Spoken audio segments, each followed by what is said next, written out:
O Banco Central elevou em 0,25 ponto percentual a taxa de juros oficial do país, que passa agora para 12,5% ao ano. A elevação já era esperada porque o governo quer tentar encarecer o crédito para segurar o consumo. 9 jovens da Fundação Casa foram liberados pelo Poder Judiciário depois de passarem no vestibular da ETEC. Um deles é daqui da capital e nós vamos conhecer agora a história de Sandro e saber por que ele resolveu mudar de vida. Ir ali, tomar um vento, ver o céu, um pedaço maior do céu, ver umas nuvens. Sandro, citações simples do dia a dia, mas que estiveram distante dele durante um ano, desde que foi internado na Fundação Casa por participar de um assalto. A liberdade foi resultado do bom comportamento que o permitiu participar do vestibular da ETEC, a Escola Técnica Estadual. A aprovação foi o passaporte. O juiz suspendeu a medida socioeducativa e Sandro voltou para casa cheio de planos. O foco agora é no curso de logística que começa semana que vem. Além dos estudos, Sandro tem um outro desafio pela frente: reconquistar a confiança da mãe. Ele sai, demorou, eu vou atrás. O tio vai atrás olhar para mim. Eu estou sempre no pé dele, então não estou confiante não. Ele vai ter que mostrar muito para mudar. Sandro conta que deve muito dessa vontade de seguir por um outro caminho aos funcionários da Fundação Casa, para onde ele voltou hoje, mas em outra condição, a de amigo. O carinho com esses profissionais é tão grande quanto a altura desse ex-atleta amador de basquete. E foi depois de muita conversa com essa equipe que, como ele mesmo diz, a ficha caiu. Eu já estava longe da minha família já há um tempo, já tinha feito 18 anos. Perdi muitas coisas lá fora, perdi várias oportunidades, mas agora, graças a Deus, eu estou recuperando elas e segui em frente. Hoje, 7.500 jovens estão internados nas 137 unidades da Fundação Casa por todo o estado. A rotina reúne muitas atividades, desde educação básica e profissionalizante até práticas esportivas e culturais. De 2006 para cá, as unidades de internação de menores infratores passaram por muitas transformações, a começar pela troca de nome, de FEBEM para Fundação Casa. Uma outra importante mudança foi a construção de espaços menores para receber esses jovens. Só para se ter uma ideia, a antiga FEBEM chegou a abrigar 300 infratores em uma única unidade. As novas instalações da Fundação Casa têm capacidade para, no máximo, 56. Contribui para que a gente possa atender o jovem na sua individualidade, para que a gente possa ter um trabalho específico com ele, traçar um plano para ele dentro da unidade, conseguir atendê-lo, saber o que esse jovem conhece, o que ele gosta, o que ele gostaria de se aprofundar. Essa vida é para quem quer. Eu cresci não querendo, entrei, mas prefiro não continuar. Voltar a estudar, terminar meus estudos, fazer uma faculdade, entendeu? Ajudar minha família e tal, ser alguém na vida, né? Trabalhar bastante, comprar minha casinha, ter minha família e mostrar pro meu filho que não é desse jeito que ele vai conseguir alguma coisa. Helena, a pena que essa situação do Sandro é uma exceção, né? Olha, eu não sei se é uma exceção. O que me chamou a atenção é que é uma história de superação não só do Sandro, mas também da própria Fundação Casa, que era uma instituição tão... que funcionava de uma maneira super precária e era tão mal vista, né? Me parece, então, que é a superação do garoto, que foi, em algum momento, cometeu alguma infração, e também dos funcionários da Fundação que conseguiram superar as dificuldades, naturalmente, que eles têm de trabalho e as condições de trabalho. Ou seja, a mim me parece uma história positiva que mostra que há uma possibilidade de reinserção desses garotos e que deve servir de exemplo não só para os garotos da casa e outros garotos, mas também para os próprios funcionários da Fundação Casa, que eu acho que é mais fácil trabalhar quando você percebe que o seu trabalho pode contribuir para uma saída melhor, né? Agora, seria importante que o caso dele fosse muito divulgado mesmo e que acompanhasse esse caso, não ficasse só na notícia, ele entrou, mas que ele pudesse voltar, dar palestra, falar sobre isso, para estimular, ser um bom exemplo, né? Porque os exemplos ruins, e a gente viu várias coisas negativas no jornal, né? Coisas pesadas, tá aí um exemplo bonito. E também tem o Poder Judiciário nisso, né? Sim, você falou da Fundação Casa, agora também tem o juiz que entendeu que era o caso de, olha, tá aí, vamos dar uma chance para esse garoto. É uma aposta que se faz, né? É ótimo. O que é que, na tua opinião, provoca essa virada, essa mudança? O que é que pode influenciar um resultado como esse? Bom, nesse caso específico, pelo que a gente viu, parece uma conjunção de fatores, né?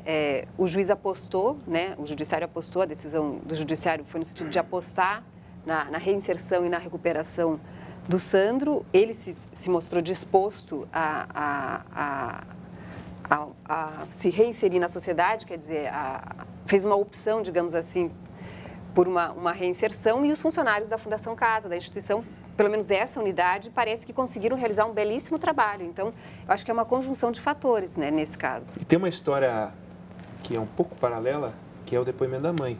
Eu achei muito interessante. Ele vai ter que me convencer. Eu não estou convencido, não. Ele vai ter que me convencer, eu fico em cima.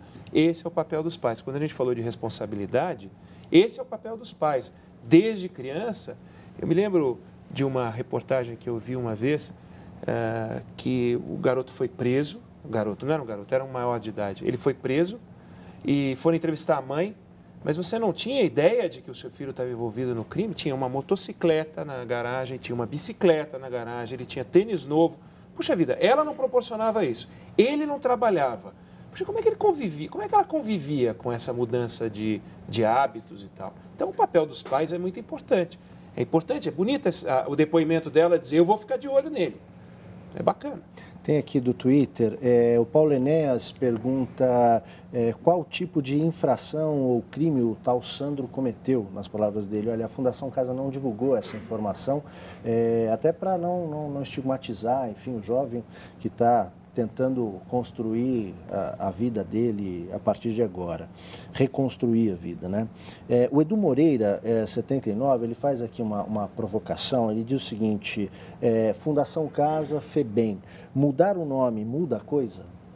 Naturalmente, mudar o nome naturalmente não muda nada, né? Mas nesse caso específico, perdão, parece que fez toda a diferença, não pela mudança de nome, mas pela mudança de postura, né? Não, e também o nome anterior tinha um estigma, né? Às vezes, quando você vai fazer uma mudança profunda, a marca tem que ser mudada também. Bem, vamos seguir aqui. A Sérvia anuncia a prisão do último comandante da guerra na ex-Iugoslávia, acusado de genocídio. Ele foi preso quando tentava vender um quadro roubado do pintor Modigliani, que no mercado de artes valeria alguns milhões de dólares.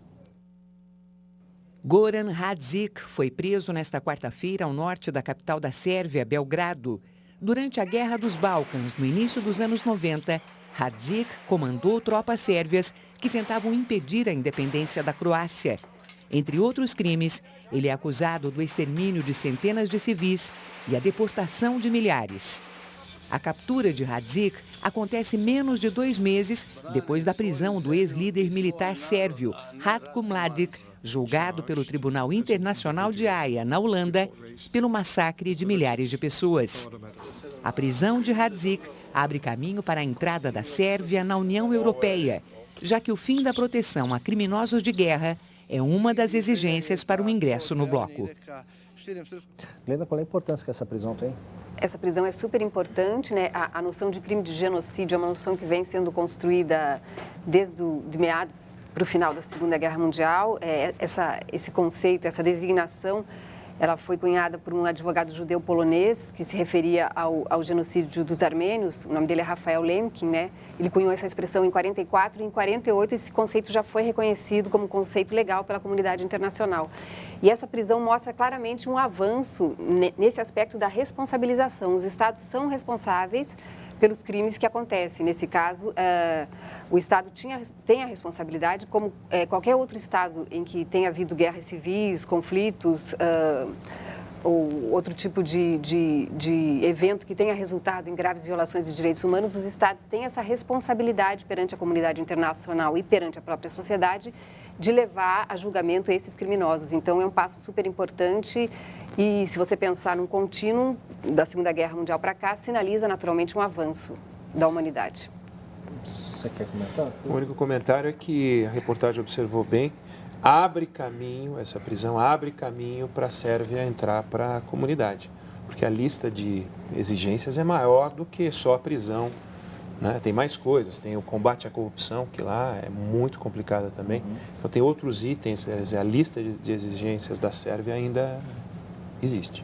Deixa eu te perguntar, Glenda, qual é o limite disso? Porque isso vale também para os regimes de exceção, para as ditaduras, por exemplo? A normativa internacional já está bem claro, de uns 20 ou 25 anos para cá, que os estados têm responsabilidade pelos crimes que envolvem seus agentes. Então, isso vale, por exemplo, para os estados latino-americanos em relação às ditaduras que ocorreram aqui na segunda metade do século XX. Isso vale, por exemplo, para os crimes do apartheid na África do Sul, vale para o conflito Israel-Palestina, vale para a invasão dos Estados Unidos no Iraque e no Afeganistão. Os estados têm responsabilidade e têm que lidar com esses legados de violação em massa. Eles têm uma série de obrigações que têm que cumprir. E uma das obrigações é esse dever de justiça. O Brasil? O Brasil também tem essas obrigações em relação ao legado da ditadura. Aqui a gente percebe claramente que o dever de justiça não foi cumprido até hoje, mas em alguma medida se avançou no dever de reparação, não só em termos materiais, mas a reparação simbólica e também o dever de verdade. A gente está discutindo agora a possibilidade de criação de uma comissão da verdade, né? Então, assim, é muito claro, no governo Fernando Henrique houve um avanço mais nesse dever de reparação. No governo Lula se manteve essa obrigação de reparar, mas também se avançou na questão da verdade. Foram publicados livros sobre isso. Agora, o Estado brasileiro ainda segue pendente em relação ao dever de justiça e em relação ao dever de reformar as instituições, as Forças Armadas, o aparato de segurança. Amanhã a gente terá aqui o Pronto Atendimento como um especialista que vai falar sobre previdência. E há muitas novidades nessa questão, hein? A Justiça Federal de São Paulo decide nesta quinta-feira se aceita o cronograma do INSS para pagar os atrasados a 131 mil aposentados e pensionistas. Então, não perca amanhã o Pronto Atendimento sobre previdência social. E agora a gente vai para mais uma rodada de perguntas que chegaram aqui pelo Twitter. Deixa eu puxar aqui...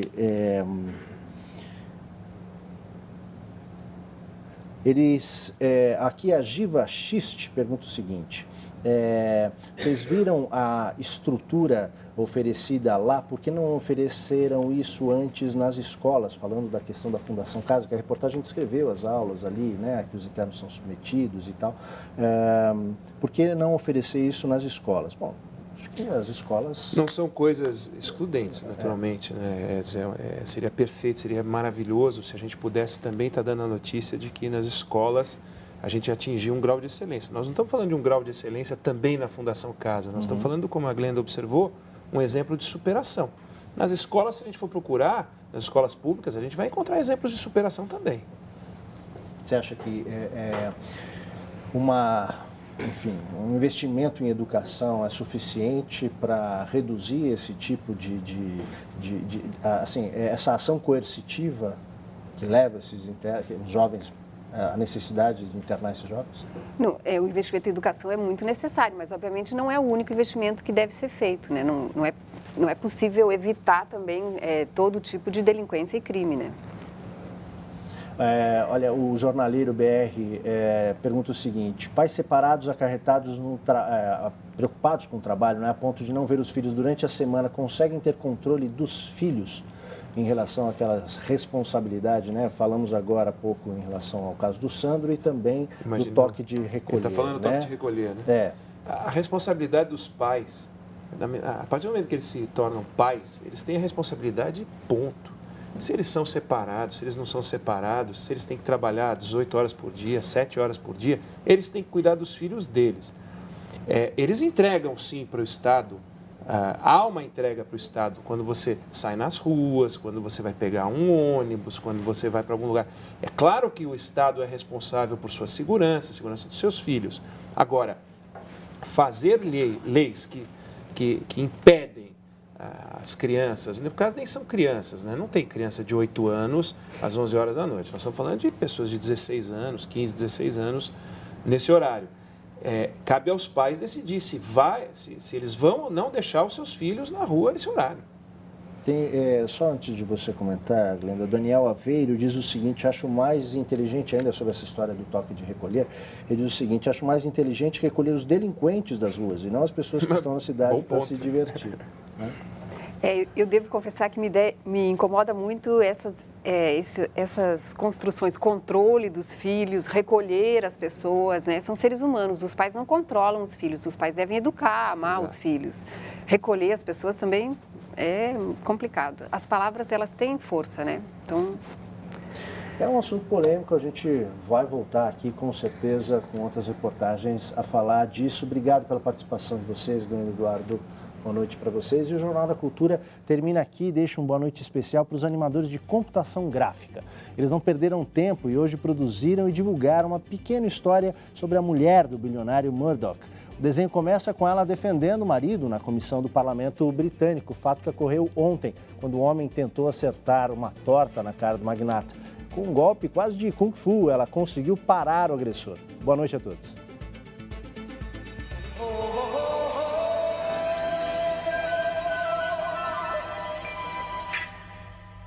Everybody was kung fu fighting. Those kids were fast as lightning. In fact, it was a little bit frightening, but they fought with expert timing. There were funky Chinamen from funky Chinatown. They were chopping them up, they were chopping them down. It's an ancient Chinese art, and everybody knew their part. From a fainting to a snip, and a kicking from the hip, everybody was kung fu. Jornal da Cultura.